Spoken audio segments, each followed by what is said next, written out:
आदरणीय दर्शक तथा श्रोताबिन नमस्कार। राज्य टेलिभिजनको यो विशेष प्रस्तुति कार्यक्रम आरम्भमा यहाँलाई हार्दिक स्वागत गर्दछु। म विमल पुरी। दर्शकबिन हामीले प्रत्येक दिन विभिन्न व्यक्तिहरूसँग अन्तर्क्रिया संवाद गर्ने गर्दछौँ। आज हामीले विशेष अतिथिको रूपमा प्रदेश 5 का सांसद तथा प्रदेशको संसदीय समिति अन्तर्गत उद्योग पर्यटन तथा वातावरण समितिका सभापति दधिराम नेपालीसँग कुराकानी गर्दैछौँ। यहाँलाई स्वागत छ कार्यक्रममा। धन्यवाद। यो लकडाउनको बीचमा दिनहरू कसरी बिताइरहनु भएको छ? अब लकडाउनको बीचमा दिनहरू त अब विभिन्न बैठकहरू, लकडाउनको बेलामा यो कोरोना भाइरस कोभिड-19 को प्रभाव हाम्रो मुलुकमा पनि परेको छ र हाम्रो देशमा पनि परेको छ। त्यसको व्यवस्थापन, आइसोलेसनको व्यवस्थापन, क्वारेन्टाइनको व्यवस्थापन, विभिन्न समितिका बैठकहरू र संसद अधिवेशन पनि सुरुवात भएको छ र त्यसभन्दा पहिले अब सामान्य अध्ययन गर्थे। त्यसो भएको हुनाले सामान्य रूपमा बितेको छ। यो संसदीय समितिको बैठक बसिरहेको छ कि छैन? हजुर आफै पनि सभापति हुनुहुन्छ एउटा समितिको। यो लकडाउनको बीचमा चाहिँ सांसदहरू आफै आउने मान्यहरू आउने जाने क्रम गइरहेको छ संसदीय समिति। अब लकडाउनको बीचमा करिब आज 2 महिना 1 दिन भए। 2 महिना 1 दिनको बीचमा हामी करिब 2टा चाहिँ समितिका बैठकहरू बस्यौँ। स्थानीय तहका जनप्रतिनिधिहरूको सेवा सुविधा सम्बन्धी विधेयक हाम्रो समितिमा प्राप्त भएको थियो। लोक सेवा आयोगका पदाधिकारी र सदस्यहरूको सेवा सुविधा सम्बन्धी विधेयक प्राप्त भएको थियो। त्यो बारेमा हामीले छलफल गऱ्यौँ र निर्णयमा पनि पुगेर हामीले प्रतिवेदन तयार पारिसकेका छौँ। त्यसमा हामीले 2 चोटिसम्म छलफल गऱ्यौँ र त्यस बीचमा पनि हामी फेरि कार्यपरामर्श समितिमा पनि म छु। कार्यपरामर्श समितिको बैठक बसेर यो सदन सुरुवात गर्ने, सदनमा दूरी कायम गर्ने अनि तपाईँको सबै कुर्सीहरू मिलाउनको निम्ति सबै चाहिँ तपाईँको साथीसँग बैठक बसेर निर्णय गर्ने यो प्रक्रियामा दिन बित्दै गए। यो विशेष गरी अहिले लकडाउन अथवा कोरोना भाइरसको कारणले गर्दाखेरि हामीले मास्क सेनिटाइजर प्रयोग गर्ने गरेका छौँ। यो हाम्रो लागि नयाँ अभ्यास पनि हो। यो प्रयोग गर्दाखेरि हजुरलाई कतिको झन्झटिलो असहज महसुस भएको छ? अब स्वाभाविक रूपमा हामीले कहिल्यै नगरेको काम सुरुवात गर्दाखेरि झन्झटिलो लाग्नु, अस्वाभाविक लाग्नु, अप्ठ्यारो लाग्नु स्वाभाविक कुरा हो।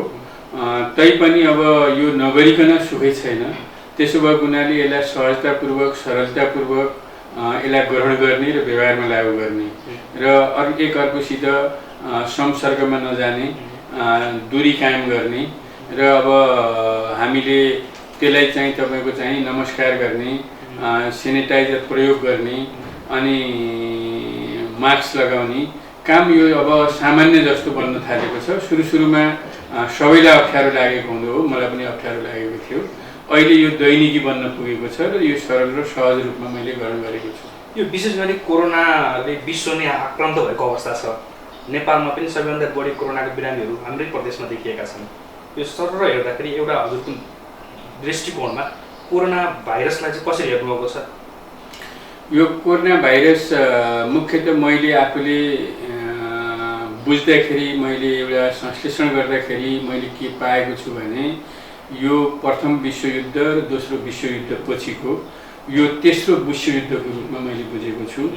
यो तेस्रो विश्वयुद्धलाई हामीले छिचोल्नको निम्ति अहोरात्र खट्नुपर्छ र मैले बुझेको के हो भने त्यति बेला सेना प्रहरीहरू अग्रिम मोर्चामा हुन्थे भने अहिले चाहिँ स्वास्थ्यकर्मी, चिकित्सकहरू अग्रिम मोर्चामा उभिनु भएको छ र त्यस पछाडि सुरक्षाकर्मीहरू, त्यसपछि जनप्रतिनिधिहरू को काम भएको मैले देखेको छु। त्यसो भएको हुनाले यो तेस्रो विश्वयुद्धलाई परास्त गर्नको निम्ति सबै आम जनसमुदायहरू, के जाति, के वर्ग, के जात, के भात, के चाहिँ तपाईँको समुदाय भन्ने खालको कुरा होइन, के ठुलो के सानो भन्ने खालको कुरा पनि होइन। यसले चाहिँ सबैमा लाग्न सक्छ। चाहे ठुलो होस्, चाहे सानो होस्, चाहे पदमा होस्, चाहे पदमा नहोस्, सबैलाई यो चाहिँ तपाईँको युद्धले आक्रमण गर्न सक्छ। त्यस कारणले यो युद्धलाई परास्त गर्नको निम्ति हामी सबै आम नेपाली जनता मात्रै होइन, संसारभरिका जनताहरू एकताबद्ध भएर यो अनुशासनलाई दृढतापूर्वक कायम गर्न सक्यौँ भने मलाई लाग्दछ यसलाई हामीले परास्त गर्नेछौँ विजय प्राप्त गर्नेछौँ। मुख्यतः नेपालमा अहिले कोरोना भाइरस अझ हाम्रो 5 नम्बर प्रदेशमा सबैभन्दा बढी डरलाग्दो रूपमा देखिएको छ। यसलाई परास्त गर्नको निम्ति प्रदेश सरकार र संसद, स्थानीय तह तदारुकताका साथ लाग्नुपर्ने मैले देखेको छु र मैले सुझाव दिने क्रममा पनि मुख्यमन्त्री र मन्त्री परिषदका सदस्यहरू सबैलाई यो व्यवस्थापन यथाशीघ्र छिटोभन्दा छिटो गर्नुपर्छ। कसैमा सङ्क्रमण देखियो भने त्यसलाई आलताल गर्नुभन्दा पनि व्यवस्थापन गरेर नै हामी अगाडि बढ्यौँ भने योबाट विजय प्राप्त गर्न सक्छौँ भन्ने मैले ठानेर सुझाव पनि दिएको छु। यो विशेष गरी अहिले लकडाउन अथवा कोरोनाकै बिचमा हामीले चाहिँ संसद अधिवेशन सुरु गरेका छौँ। संसदमा अलिकति व्यवस्थित स्वास्थ्यको जोखिमलाई पनि निगरानी गरेर संसदको अधिवेशन चाहिँ कसरी सञ्चालन गरिएको छ? अहिले हामीले कोरोना भाइरसको यो महामारीको बेलामा संसद सुरुवात गरेका छौँ। सुरुवात नगरी नहुने, हामीले बजेट 1 गते असार 1 गते प्रस्तुत नगरी नहुने, नीति तथा कार्यक्रम प्रस्तुत नगरी नहुने भएको कारणले हामीले दूरी कायम गरेर हामीले दर्शक दीर्घलाई अहिले राखेका छैनौँ र हामीले बाहिरै चाहिँ व्यवस्थापन गरेका छौँ। टेलिभिजन मार्फत, प्रत्यक्ष प्रसारण मार्फत आम जनतालाई, कर्मचारीहरूलाई, बुद्धिजीवीहरूलाई, सबै जनताहरूलाई हामीले प्रत्यक्ष प्रसारण मार्फत त्यहाँबाट चाहिँ जानकारी गराउने कोसिस गरेका छौँ, मिलाउने कोसिस गरेका छौँ। भित्र जुन हामी हलमा बसेका छौँ दूरी कायम गरेर एउटा कुर्सीमा बाहेक अर्को कुर्सीमा हामी कोही पनि बस्दैनौँ। सबैका कुर्सी अलग अलग छन्, त्यही कुर्सीमा गएर बस्छौँ र त्यहीँबाट उठेर हिँड्छौँ। हामी सबै प्रक्रिया पुरा गरेर हामीले सेनिटाइजर प्रयोग गर्ने, अनि ग्लोभ्स लगाउने, हामी चाहिँ तपाईँको मास्क लगाउने र सबै पुरा गरेर हामी भित्र जान्छौँ। भित्र गइसकेपछि हामीले प्रश्न गर्नु पर्यो भने पनि आफ्नो टेबलमा माइक छ, त्यो माइक बाहेक अर्को माइक हामीले प्रयोग गर्दैनौँ। त्यहीबाट हामीले चाहिँ यो व्यवस्थापन गरेर अगाडि बढेका छौँ। यो सुरु हुनुभन्दा केही दिन अगाडि संसद सचिवालयमा चाहिँ आरटी चेक पनि गरियो। त्यो चाहिँ त्यसको व्यवस्थापन चाहिँ कस्तो रह्यो? केही सांसदहरूलाई लागेको थियो भन्ने किसिमको कुराहरू पनि छन् र पछि नेगेटिभ आयो भन्ने कुरा पनि छ। यो प्रश्न थोरै जोडिदिनु न। अब हामीले सबैलाई पिसिआर गर्दाखेरि, पिसिआर होइन आरडिटी गर्दाखेरि पुग्छ होला। यदि सङ्क्रमण भएको भए आरडिटीबाट पनि देखिन्छ भन्ने उद्देश्यले हामीले आरडिटी गर्ने कोसिस गऱ्यौँ र आरडिटी सामान्य रूपले स्वास्थ्यकर्मी साथीहरू, ल्याबका साथीहरू आउनुभयो र उहाँहरूले व्यवस्थापन गरेर सबैको गर्नुभयो। त्यसमा 2 जना मान्य सदस्यहरू र 9 जना चाहिँ तपाईँको यही कार्यरत कर्मचारी साथीहरूलाई चाहिँ तपाईँको पोजिटिभ देखियो। हामीलाई त्यति बेला पनि लागेको थियो कि यहाँ चाहिँ तपाईँको त्यस्तो हुँदैन होला भनेर। त्यो आरडिटीमा मुख्यतः के रहेछ भने यदि तपाईँमा सामान्य भाइरल भयो भने पनि, कुनै भाइरल भए पनि त्यसले पोजिटिभ देखाउँदो रहेछ। पिसिआर गर्न पठायौँ। पिसिआर गर्न पठाइसकेपछि त्यो चाहिँ नेगेटिभ आयो र सबै साथीहरू घर जानुभयो। त्यसको राम्रै व्यवस्थापन हामीले गरेका थियौँ। अब पिसिआरै गर्न पर्थ्यो, किन चाहिँ तपाईँको आरडिटी गरेको भन्ने प्रश्न पनि विभिन्न ठाउँमा उठेका छन्। आम जनताले पाएका छैनन्। हामीले त सम्भवतः त्यो गऱ्यौँ र अब आरडिटी गर्दाखेरि तपाईँलाई पोजिटिभ देखिएको छैन भने पिसिआर गर्नुपर्ने आवश्यकतै छैन। त्यसो भएको हुनाले आरडिटी गर्दा नै पोजिटिभ देखिँदैन भने पिसिआर गर्दा पोजिटिभ देख्ने त कुरा भएन। आरडिटीमा पोजिटिभ देखिएका मान्छेलाई पिसिआर गर्दाखेरि नेगेटिभ देखिएको छ। त्यसो भएको हुनाले त्यसलाई अन्यथा मान्नुपर्छ भन्ने खालको कुरा छैन। त्यसलाई व्यवस्थापन गरेर सबै साथीहरूको, केही साथीहरू बाँकी रहनुभएको थियो, उहाँ साथीहरूको हिजो केही बाँकी रहनुभएको थियो, हिजो भएर सम्पन्न भएको छ। यो विशेष गरी रूपन्देही आसपासका क्वारेन्टाइनहरूमा तपाईँहरूले आफै पनि पर्सनली व्यक्तिगत रूपमा पनि अनुगमन गरिरहनु भएको छ र प्रदेश सरकारको तयारी पनि देखिरहनु भएको छ। हाम्रो प्रदेशको अवस्थामा प्रदेश सरकारको तयारी र हाम्रा स्थानीय तहहरूको अवस्था कस्तो छ? क्वारेन्टाइनको अवस्था कस्तो छ? आइसोलेसनको अवस्था कस्तो छ? कस्तो देख्नुभयो? अब मुख्य गरेर प्रदेश सरकारले व्यवस्थापन गर्न भनेको बुटवलको प्रादेशिक अस्पताल को चाहिँ तपाईँको शाखाको रूपमा धागो कारखानालाई आइसोलेसन बनाउने भन्ने निर्णय भएको थियो। त्यही निर्णयमा म त्यहाँ आमन्त्रित पनि थिएँ र त्यहाँ हामीले आइसोलेसन बेड निर्माण गऱ्यौँ र त्यति मात्रै होइन, भेन्टिलेटर पनि हामीले निर्माण गऱ्यौँ र भैरवा पृथ्वीचन्द्र हस्पिटलमा पनि भीम हस्पिटलमा पनि हामीले आइसोलेसन र भेन्टिलेटर तयार गर्ने भन्ने खालको कुरा भएको थियो, त्यहाँ पनि तयार भएको छ। र हामीले नेपालगञ्जको भेरी हस्पिटललाई पनि चाहिँ तपाईँको कोरोनाको हस्पिटल बनाउनुपर्छ भन्ने खालको छलफल भएको थियो, त्यहाँ पनि व्यवस्थापन भएको छ। यो चाहिँ के अरे दाङमा पनि 4वटा मात्रै हामीले डेडिकेटेड कोरोना हस्पिटल बनाउनुपर्छ भन्ने खालको ठाउँमा त्यहाँ हामीले थोरै मात्रामा बनाएका थियौँ। अब 50-60ले ठेक्न नसक्ने स्थिति अहिले बनेको छ। जहाँसम्म गाउँपालिका नगरपालिकाहरूलाई सुरुमै प्रदेश सरकारले 15 लाख, 20 लाख, 25 लाख, 10 लाख रुपियाँ विनियोजन गरेर दिएको थियो कोरोना भाइरसको व्यवस्थापन गर्नको निम्ति। त्यो चाहिँ तपाईँको धेरै ठाउँमा त व्यवस्थापनमा स्थानीय तहका जनप्रतिनिधिहरूले राम्रो काम गर्नुभएको छ, मैले देखेको छु। यहीँ बुटवल उपमहानगरपालिका, तिलोत्तमा उपमहानगरपालिकाको मेयर लगायत सबै साथीहरूले व्यवस्थापन राम्रै गर्नुभएको छ। देवदहमा राम्रै गर्नुभएको छ, रोहिणीमा राम्रै गर्नुभएको छ, अनि त्यसपछि ओमसतीयमा राम्रै गर्नुभएको छ। अब कतिपय ठाउँमा अलि व्यवस्थापन राम्रो भएको छैन भन्ने गुनासाहरू हामीले प्राप्त गरेका छौँ। त्यसलाई व्यवस्थापन गर्नको निम्ति अहिले प्रदेश सरकारले आफ्नो ठाउँबाट तदारुकताका साथ अगाडि बढेको छ। जस्तै कपिलवस्तुमा धेरै त्यो पोजिटिभ केसहरू देखिएका छन्, बाँकीमा धेरै पोजिटिभ केसहरू देखिएका छन्। तिनलाई व्यवस्थापन गर्न सुरुमै गर्नुपर्ने थियो। 2 महिनासम्म लकडाउन हुँदाखेरि स्थानीय तहले त्यति बेलै बढी सक्रियता देखाउनु पर्ने थियो। अलि ढिलो सक्रियता देखाउनुको कारणले कतिपय जिगज्यागहरू देखिएका छन्। तैपनि सरकारले अहिले चाहिँ तपाईँको व्यवस्थापन गर्नको निम्ति तदारुकताका साथ अगाडि बढिरहेको छ। कपिलवस्तुमा अलि धेरै केस देखिएको कारणले त्यहाँ प्रदेश सरकारले बजेट विनियोजन गरिसकेको छ। 20 लाख रुपियाँ तुरुन्तै विनियोजन गरेर त्यहाँ आइसोलेसन बेडहरू बनाउनुपर्छ भनेर लागेको छ। जति लाग्नुपर्ने थियो स्थानीय तह, प्रदेश, अब त्यति चाहिँ तपाईँको हामीले आफै बुझाउन पनि सकेनौँ कि हामीले आफै बुझेनौँ कि भन्ने मलाई अहिले लाग्दछ।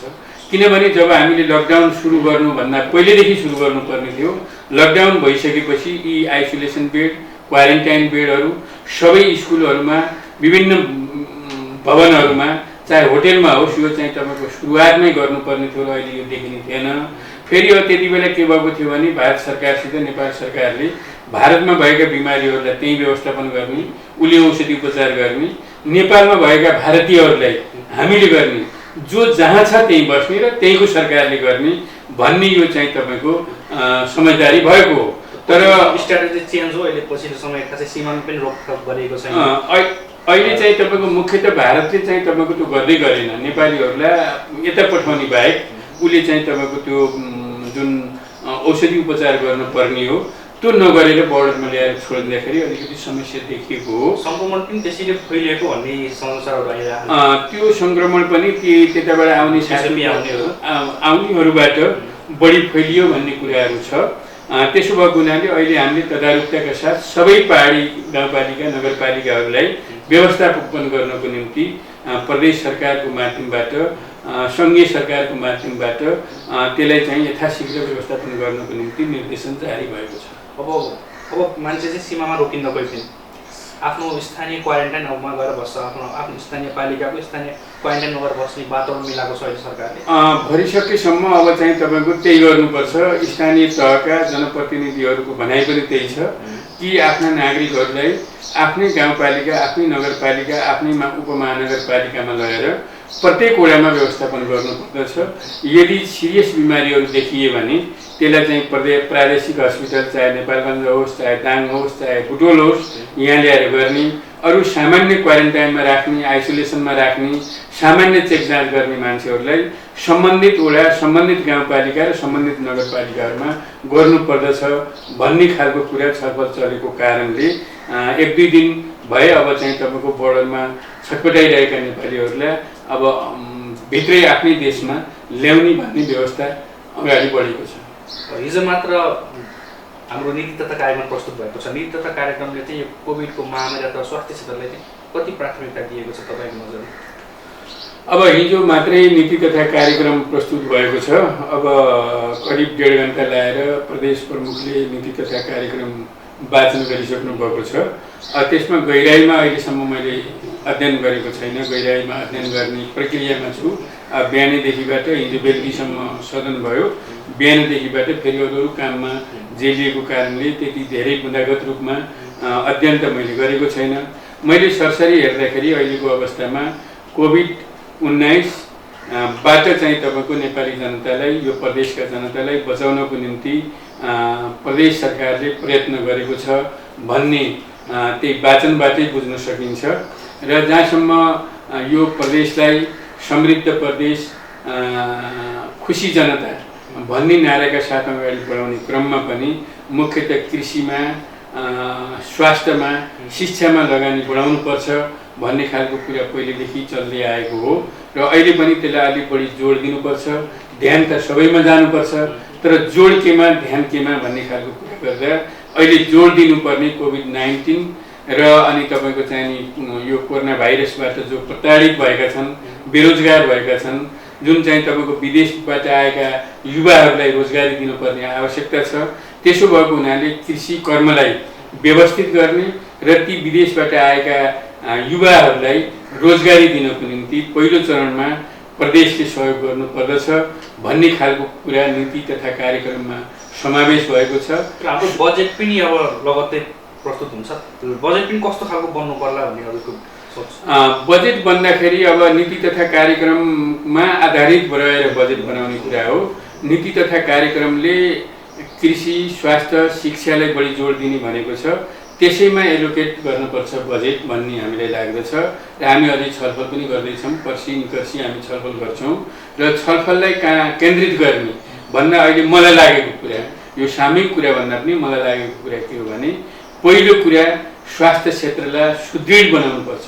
सबै नगरपालिका, गाउँपालिका र सबै जिल्लाहरूमा स्वास्थ्य क्षेत्रको एउटा चाहिँ तपाईँको जुन अव्यवस्थित छ त्यसलाई व्यवस्थित गर्ने, त्यसमा बढी लगानी केन्द्रित गर्ने र चाहिँ तपाईँको त्यसलाई अगाडि बढाउने कुरामा पहिलो प्राथमिकता त्यहाँ दिनुपर्छ भन्ने मलाई लाग्छ।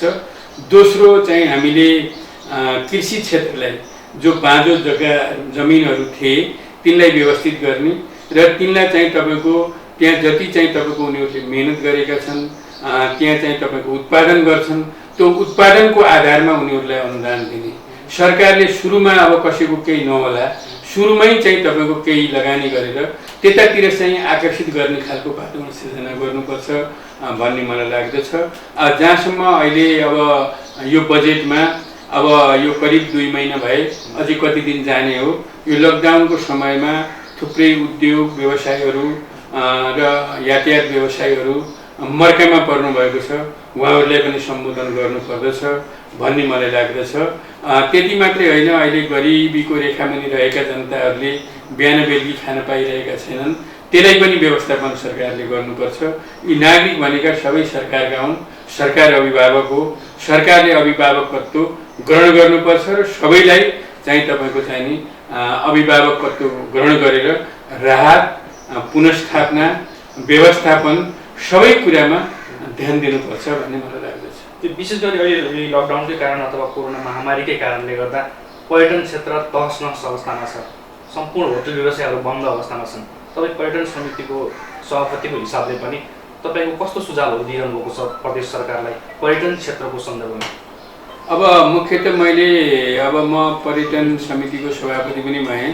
पर्यटन क्षेत्र मुख्यतः तहस नहस भएको छ। करिब 2 महिनामा कुनै पर्यटकहरू आवत जावत पनि भएको छैन। अन्तर्राष्ट्रिय रूपमा मलाई लाग्छ करिब 1 वर्षसम्म यसको प्रभाव परि नै रहला।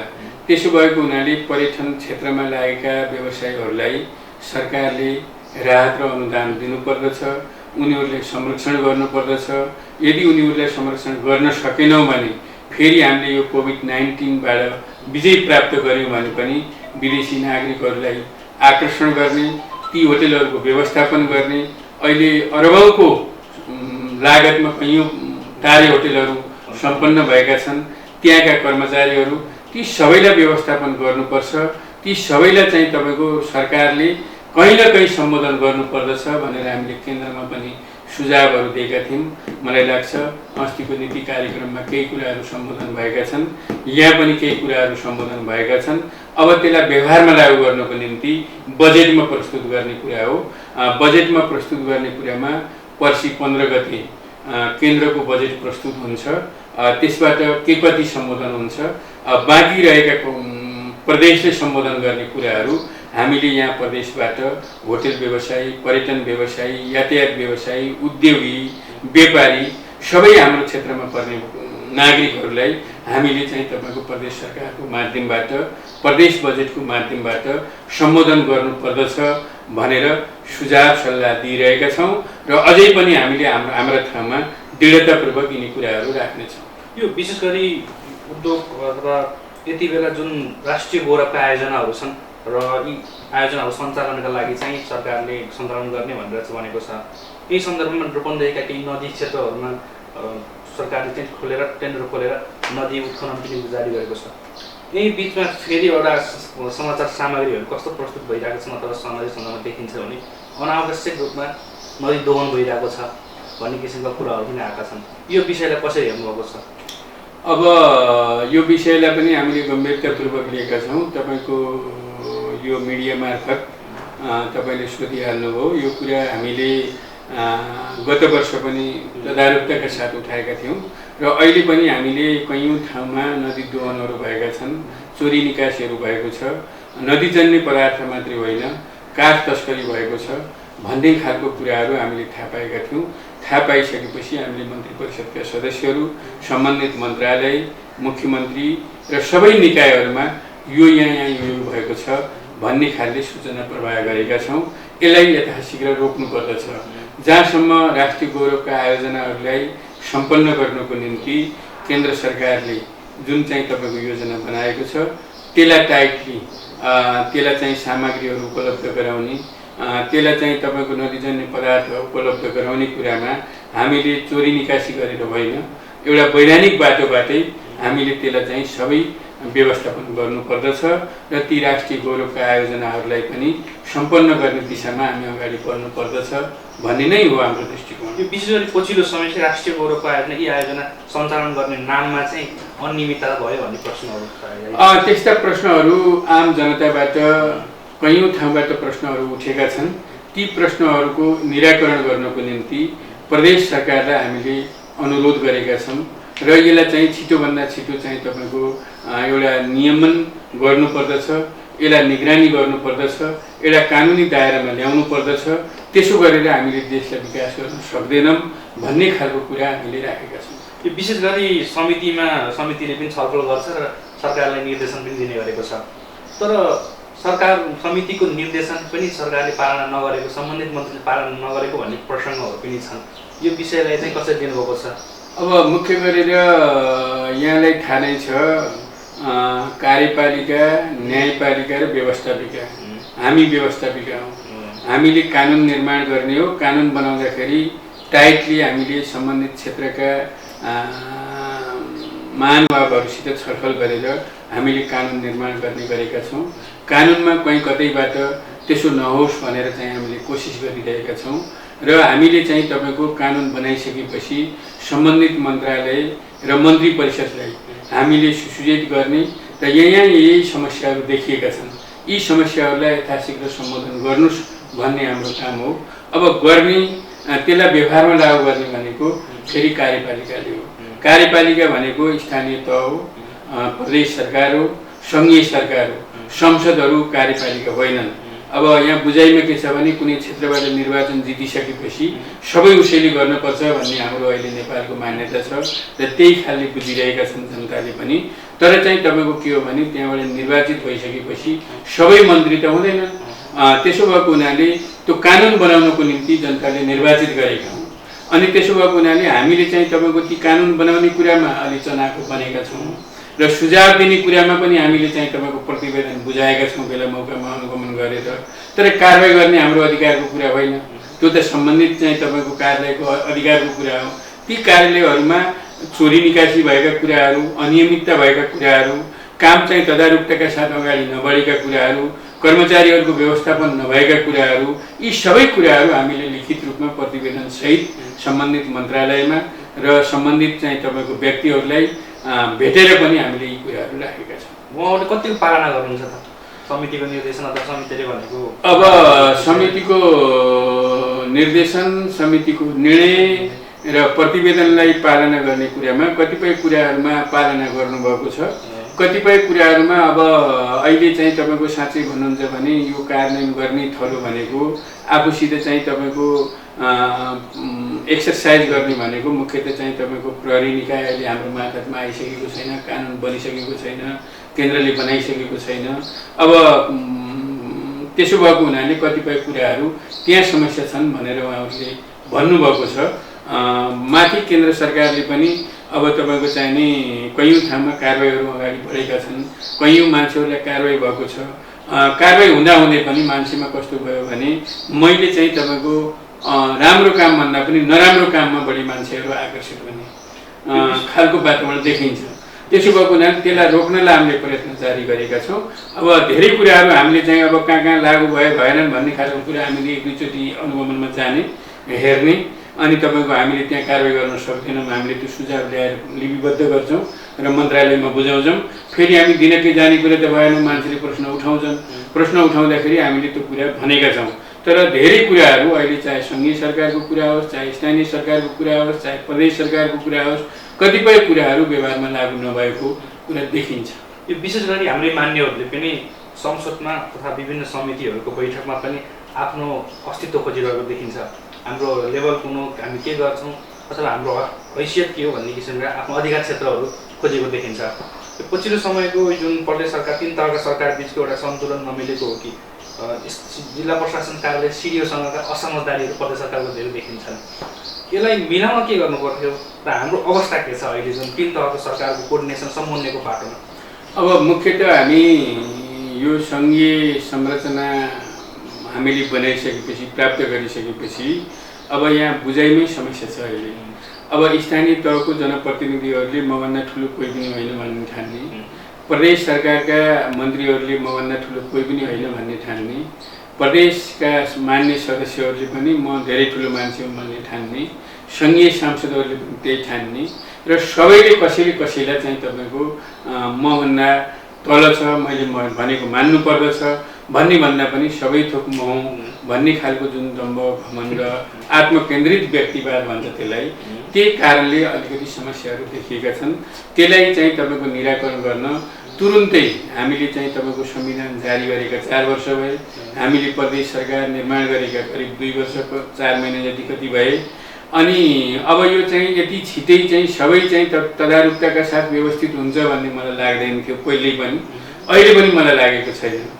किनकि भारतकै संविधान बनाइसकेपछि करिब संविधानलाई कार्यान्वयन गर्न 10-11 वर्ष लागेको थियो र हामीले संविधान बनाएको 4 वर्ष भएका छन्। कैयौँ कुराहरू हामीले व्यवहारमा लागू गरेका छौँ।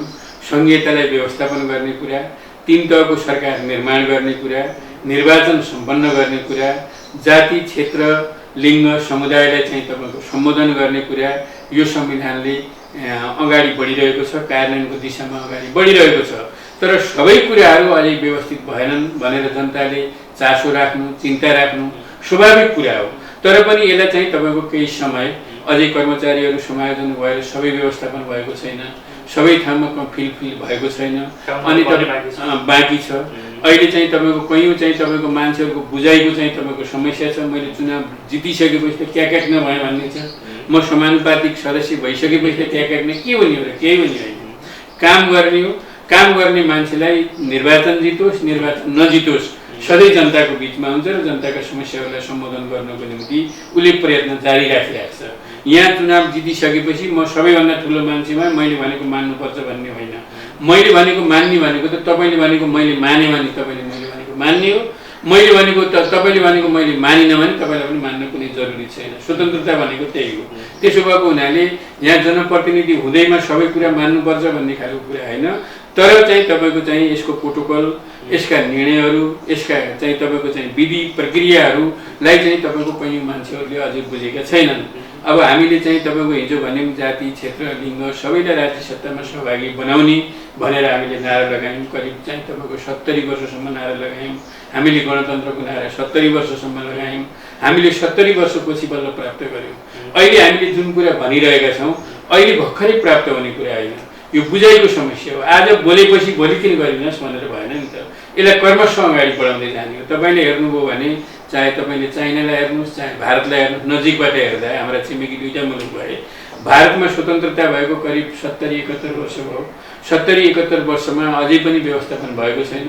अहिले पनि संहिता त्यहाँ लागू भएको छैन। अहिले पनि कयौँ राज्यहरू फुट्ने र जुट्ने गरेका छन्। अहिले पनि त्यहाँ गरिबी छ, बेरोजगारी छ, अभाव छ, अनि तपाईँको चाहिँ भोकमरीले मान्छे हिँडिरहेका छन्। त्यहाँका चाहिँ तपाईँको गरिबहरू सडकमा हिँडिरहेका छन्। त्यहाँ व्यवस्थापन भएको छैन। चाइनामा हेर्नुभयो भने पनि करिब 70 वर्ष भयो। चाइनामा 70 वर्षमा धेरै विकास गरेको छ। त्यहाँ पनि सबै सम्पन्न भयो भन्ने खालको छैन।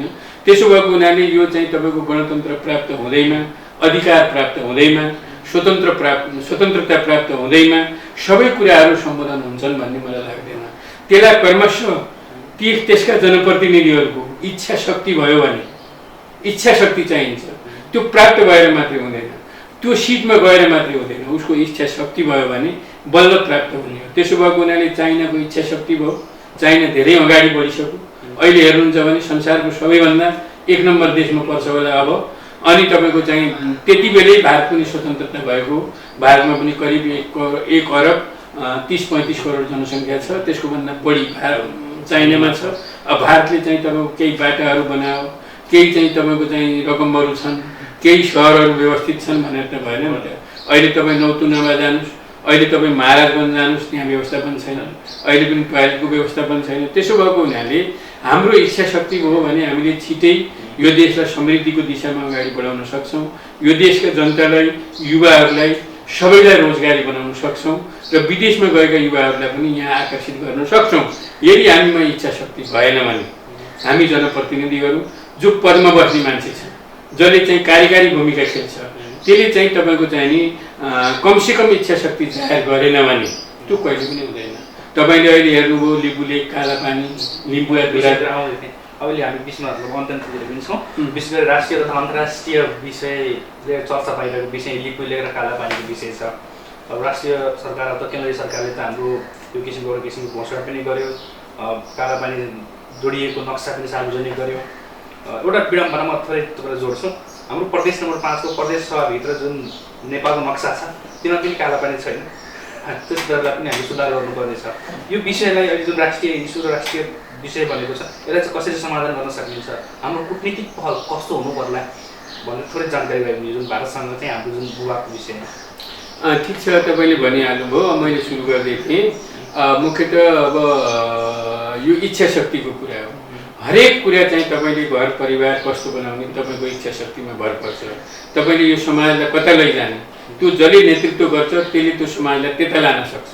जसले चाहिँ तपाईँको चाहिने नेतृत्व गरेको हुन्छ उसले इच्छा शक्ति जाहेर गर्यो भने त्यो चाहिँ तपाईँको व्यवहारमा पुष्टि हुन्छ। त्यसो भएको हुनाले अहिले चाहिँ तपाईँको हाम्रो नेतृत्वमा जुन सरकार बनेको छ त्यो सरकारले कालापानी, लिम्बुवाधुरा, लिपुलेखको चाहिँ तपाईँको नक्सा सार्वजनिक गरेको छ।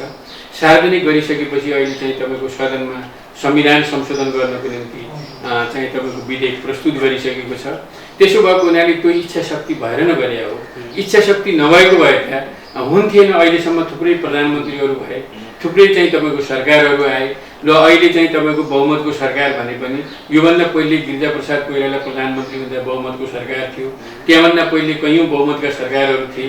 त्यसपछि त बहुमतका सरकार भएनन् रे, अहिले भयो। त्यति बेला पनि त गरेको भए हुन्थ्यो नि त। इच्छा शक्ति भएन, त्यस कारणले गर्नु भएन।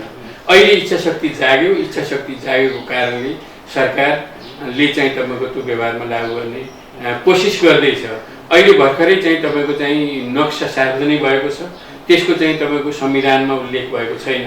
त्यही भएर संविधान संशोधनको निम्ति अस्ति मात्रै चाहिँ विधेयक दर्ता भएको छ। त्यो पारित भइसकेपछि, त्यो आइसकेपछि हामीले पनि यो प्रदेश सभामा अनि तपाईँको सबै ठाउँमा ती चाहिँ तपाईँको नक्साहरू चेन्ज गर्ने कार्यक्रमहरू अगाडि बढ्छन्। यो हाम्रो कूटनीतिक पहल चाहिँ कस्तो हुनुपर्छ भारतसँगको विषय? अब मुख्य गरेर भारतको चाहिँ तपाईँको हेपा प्रवृत्ति छँदैछ र ठुलाले सानालाई हेप्छ भन्ने खालको कुरा आम जनताले बुझेका छन् र हिजो पनि चाहिँ तपाईँको हेपेको स्थिति हो र हिजो पनि ठुलो चाहिँ तपाईँको चाहिने प्रयत्नपछि हामीले चाहिँ तपाईँको चाहे सुगौली सन्धिको कुरा गर्नुहोस्, यी सबै कुरा गर्दै व्यवस्थित गर्दै अगाडि बढेका हौँ। हामी लडाइँबाट मात्रै चाहिँ तपाईँको प्राप्त गरेको होइनौँ।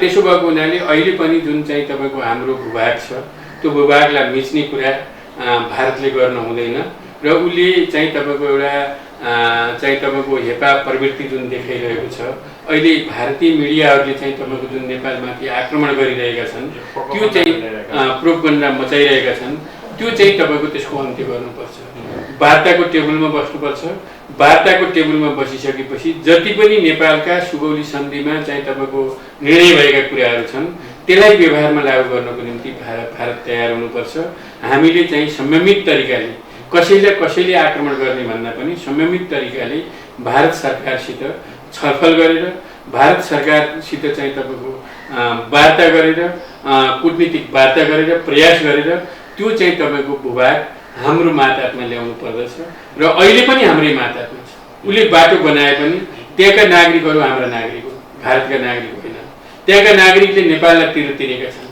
त्यहाँका नागरिकहरू नेपालका नागरिक हो त्यसो भएको हुनाले भारतले जुन बल मिचाइ गरेको छ त्यो गलत कुरा हो त्यो गर्न हुँदैन त्यसो भएको हुनाले भारतसित चाहिँ तपाईँको हामीले एउटा चाहिँ तपाईँको छलफल गरेर हामीले चाहिँ तपाईँको चाहिँ उसलाई वार्तामा सहभागी बनाएर मात्रै त्यो समस्या समाधान गर्ने कुरा हो उत्तेजित भएर चाहिँ तपाईँको उद्वेलित भएर अनि त्यो प्रोभोकेट गरेर अनि कसैलाई उचालेर कसैलाई राष्ट्रवादी र कसैलाई राष्ट्रघाती भनेर यो समस्याको समाधान हुँदैन समस्या समाधान गर्नको निम्ति हामी नेपालीहरू सबै राष्ट्रवादी हुनुपर्दछ र भारतले चाहिँ तपाईँको यो कुरामा सहमति जनाउनु पर्दछ भन्ने मलाई लाग्छ यो विशेष गरी लिम्बी धुराको विषय सँगसँगै हाम्रो प्रदेशको सबैभन्दा महत्त्वपूर्ण क्षेत्र सुस्ता क्षेत्रमा पनि जग्गा अतिक्रमणको विषय छ यी विषयलाई सँगसँगै एउटै टेबलमा राखेर छलफल गर्दा अझ बढी प्रभावकारी हुन्छ भन्ने मलाई लाग्छ हजुरको दृष्टिकोणमा के लाग्छ जुन हाम्रो प्रदेश 5कै हिसाबमा पनि धेरै ठाउँ सीमा अतिक्रमण भएको छ नेपालको पूर्वदेखि पश्चिमसम्म लगभग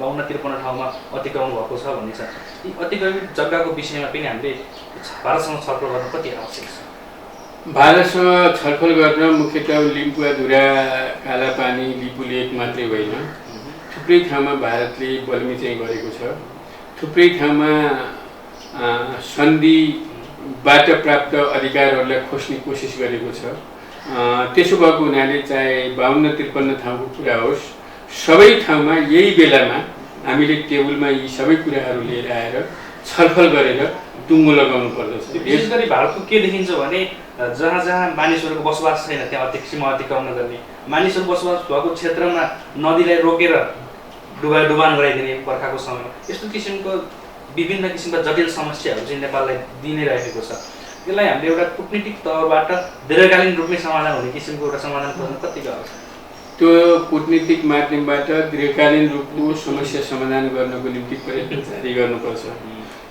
शासन सत्ता सम्हालेका शासकहरूले यो कुरालाई टेबलमा दृढतापूर्वक नडराइकन राख्नुपर्दछ त्यो नराखिकन समस्या समाधान हुँदैन आफ्ना स्वार्थको निम्ति साना स्वार्थको निम्ति ठुलो स्वार्थ त्याग्नु हुँदैन राष्ट्रियता त्याग्नु हुँदैन त्यसो भएको हुनाले अहिले लिपुलेक र कालापानीको नक्सा हामीले सार्वजनिक गरेका छौँ र उनीहरूले मिचेका जग्गाहरू हाम्रै नक्सामा छन् अहिले चाहे तपाईँले यो के अरे नवलपरासीको सुस्ताको कुरा गर्नुहोस् त्यो हाम्रै नक्सामा छ चाहे हामीले चाहिँ तपाईँको पानीको मुहान चाहिँ तपाईँको उसले थुनेको छ त्यो हाम्रै नक्सामा छ अरू नक्साहरू सबै हाम्रोमा छन् उसले मिचेको मात्रै हो तीलाई त्यो नमिच्नको निम्ति उसलाई अनुरोध गर्ने कूटनीतिक माध्यमबाट चाहिँ तपाईँको छलफल जारी गर्ने र चाहिँ तपाईँको त्यसलाई सहमत गराएर हामीले चाहिँ तपाईँको अगाडि बढ्नुपर्छ र यो सधैँको लागि यो समस्या समाधान यही माध्यमबाट गर्नुपर्छ अहिले जुन लिपुलेक र कालापानी लिम्पुवाधुराको कुरा आएको छ यसको सँगसँगै यी 52-53 ठाउँका चाहिँ जुन अतिक्रमणहरू भएका छन् यसलाई पनि यसैसँगै समस्या समाधान गरेर अगाडि बढ्नु पर्दछ भन्ने मलाई लाग्छ यी बिचमा अहिले पछिल्लो समय नेपाली जनताहरूले चाहिँ यदि सिमानामा काँडेतार लगाउँछ भने हामीले सहयोग गर्न तयार छौँ भन्ने किसिमका सामाजिक सञ्जालमा अभिव्यक्तिहरू धेरै नै देखिएका छन् करोडौँ सहयोग गर्छौँ भन्ने प्रत्येक व्यक्तिले बोलि नै रहेका छन् यो अवस्थामा सरकारले भारतसँगको सीमा नाकामा काँडेतार लगाउन सम्भव देखिन्छ अब मुख्यतः भारतसित कूटनीतिक संवाद सुरु गरिसकेपछि भारत पनि सहमत भयो भने अब काँडेतार होइन पर्खाले ल्याउन पनि सकिन्छ निर्णयले त हुँदैन एकल निर्णयले उनलाई अलि अप्ठ्यारो छ किनभने पहिला हामीले पञ्चशीलका आधारहरू अनि तपाईँको चाहिँ हामीले हिजो गरेका सन्धिहरू यी तमाम कुराहरूले चाहिँ तपाईँको बाधा व्यवधानहरू छन् त्यसलाई खारेज गर्नुपर्छ त्यस कारणले अब ऊ सहमत भयो भने काँडे तार लगाउनु, उत्तेजित भएर काँडे तार लगाउनु, हामीले पैसा दिन्छौँ भने त पैसा त जनताले त दिनै पर्दैन नि त, जनताले त कर तिरेको छ, त्यही करको पैसाबाट स्वाभाविक रूपले लाउने हो। त्यसो भएको हुनाले यो कूटनीतिक माध्यमबाट उसित छलफल गरेर अनि त्यसपछि चाहिँ तपाईँको हामीले काँडे तार लगाउने, पर्खाल लगाउने भन्ने कुरा त दोस्रो विषय हो। जस्तै चाइनासित हाम्रो अहिले पनि चाहिँ तपाईँको पासपोर्ट सिस्टम छ, भारतसित पासपोर्ट सिस्टम पहिले लागू गर्नु पर्यो। अनि तपाईँको यी चाहिँ तपाईँको यिनी चाहिँ 10 गजामा सबै ठाउँमा चाहिँ तपाईँको ब्लक गर्नु पर्यो। यी सबै कुराहरू त्यो कानुनमा व्यवस्था छ। त्यो कानुनमा व्यवस्था भए अनुसार हामीले उसित वार्ता गरेर संवाद गरेर यसलाई टुङ्गो लगाउनुपर्छ।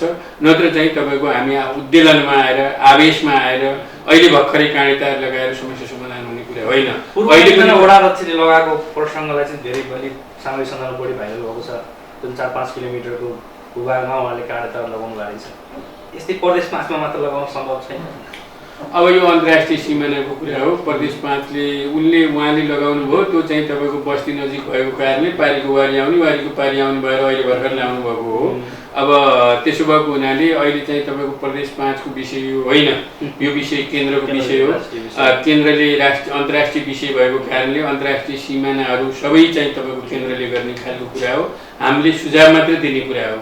त्यसो भएको हुनाले अहिले भर्खरै हामीले काँडे तार लाउँछौँ भनेर चाहिँ तपाईँको भन्न सक्ने अवस्था होइन। हामीले चाहिँ तपाईँको मुख्यतः यो सन्धि सम्झौताहरू जुन चाहिँ तपाईँको पुनरावलोकन गर्ने भनेका छौँ, त्यो पुनरावलोकन गरेर त्यसलाई सम्बोधन गरिसकेपछि अब यसलाई व्यवस्थापन कसरी गर्ने भन्ने मात्रै कुरा हो। किनकि अब चाहिँ तपाईँको हामीले काँडे तार लगाइसकेपछि त हामीले पासपोर्ट सिस्टम लागू गर्नु पर्यो। इन्डियाको नेपालमा आउँदाखेरि पनि पासपोर्ट सिस्टमले आउनु पर्यो, नेपालको इन्डिया जाँदाखेरि पनि पासपोर्ट सिस्टमले जानु पर्यो। अहिले तपाईँले हेर्नुभयो भने नेपालको आर्मीमा कति हाम्रो दाजुभाइहरू हुनुहुन्छ, सिभिलमा त्यत्तिकै दाजुभाइहरू हुनुहुन्छ। अब थुप्रै मान्छेहरू 60-70 लाख करोड हाराहारीको चाहिँ तपाईँको नेपाली जनसङ्ख्या भारतमा छ। त्यसो भएको हुनाले यो सबै व्यवस्थापन नगरिकन अहिले उत्तेजनामा आएर अहिले भर्खरै काँडे तार लाउने भन्ने विषय आउँछ जस्तो मलाई लाग्दैन। त्यो विशेष गरी हामी अन्त्यमा छौँ यति बेला कोरोनाको महामारीको बिचमा र यो विभिन्न राष्ट्रिय विषयमा हामी बहस पनि गऱ्यौँ। अन्त्यमा केही भन्न चाहनुहुन्छ विशेष गरी? राज्य टेलिभिजनबाट समसामयिक विषयमा तपाईँ यहाँ आएर हाम्रा विचारहरू लिने प्रयत्न गर्नुभयो, तपाईँलाई धेरै धेरै धन्यवाद छ। मुख्यतः अहिले कोरोना भाइरस कोभिड-19ले संसारभरि एउटा युद्धको घोषणा गरेको छ। सबै मान्छेहरू चाहिँ तपाईँको युद्धमा सामेल भएका छन्। यसलाई पराजित गर्नको निम्ति यो राज्य टेलिभिजनले महत्त्वपूर्ण भूमिका खेल्नेछ र आम नेपाली जनता र संसारका जनतालाई सुसूचित पार्ने र कोभिड-19बाट बचाउनको निम्ति यसले ठुलो प्रयत्न गर्नेछ। र त्यति मात्रै होइन, यसले राष्ट्रियताको पक्षमा, जनतन्त्रको पक्षमा, जनजीविकाको पक्षमा, राष्ट्रिय अखण्डताको पक्षमा निरन्तर गति राख्नेछ।